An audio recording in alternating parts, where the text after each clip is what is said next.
کچھ کرنا ہوگا تب جنت میں جاؤ گے. تکلیفوں میں مبتلا کیا جاتا ہے.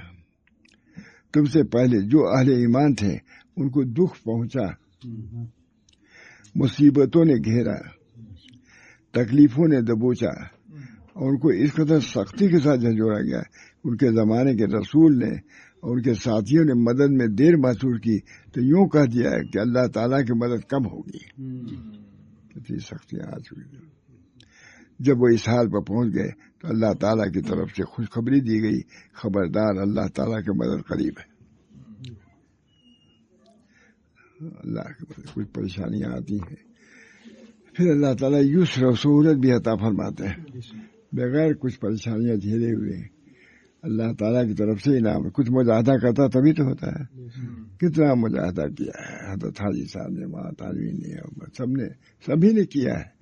تب اللہ تعالیٰ نے ان کو نوازا ہے دنیا میں. ائمہ ہونے کا ان لوگوں کو اعلان کر دیا. ائمہ ہونے کا ہمارا یہ کتاب ہے رہتی ہے ہمارے پاس. آج شاید پہلی مرتبہ سنا بھی اس سے، لیکن رکھتا اسی لیے ہو کہ موقع ہوگا تو سنا دیا کروں گا. دعا کیجیے اللہ تعالیٰ یہ مجلس علم کی مجلس تھی، عمل کی مجلس تھی اور تصوف کی، سلوک کی مجلس تھی. اللہ تعالیٰ اس سے ہم لوگوں کو فائدہ پہنچائے اور صحیح طریق پر چلائے. اپنے اصلاح کی فکر پیدا فرمائے. کامیابی تو کام سے ہوگی نہ کہ حسن کلام سے ہوگی، ذکر کے التزام سے ہوگی اور فکر کے اہتمام سے ہوگی. بہت زیادہ ہم لوگ مغرب بعد ذکر کرتے رہتے تھے. حضرت جاتے آتے تھے اپنے لڑکیوں سے کہتے دیکھو ذکر کر رہے ہیں. یعنی اتنی اہمیت سے ذکر کی بڑی فضیلت ہے. اللہ تعالیٰ نے ولا ذکر اللہ اکبر، اللہ کا ذکر سب سے بڑا ہے. اس وجہ سے کچھ بھی ہو، لسانی ہو، یعنی بہت دل نہ لگے تب بھی کچھ کچھ اللہ اللہ کر لینا چاہیے. 1000 مرتبہ کر لے، 500 مرتبہ کر لے. انشاءاللہ اس کے ذریعے سے کچھ سادگی پیدا ہوگی. انشاءاللہ دل میں نورانیت پیدا ہوگی.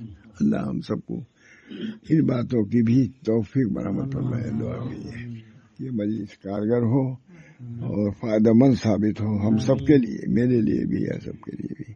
اللہ تعالیٰ اپنے اوقات کو ہمارے لیے اوقات دے، اس میں توفیق دے، اعمال صالحہ کرنے کی بھی توفیق دے تاکہ یہ اوقات ہمارے لیے کامیابی کا ذریعہ بنے. اللہم ربنا تقبل منا انک انت السمیع العلیم برحمتک یا ارحم الراحمین بحرمت سید النبی الکریم صلی اللہ تعالی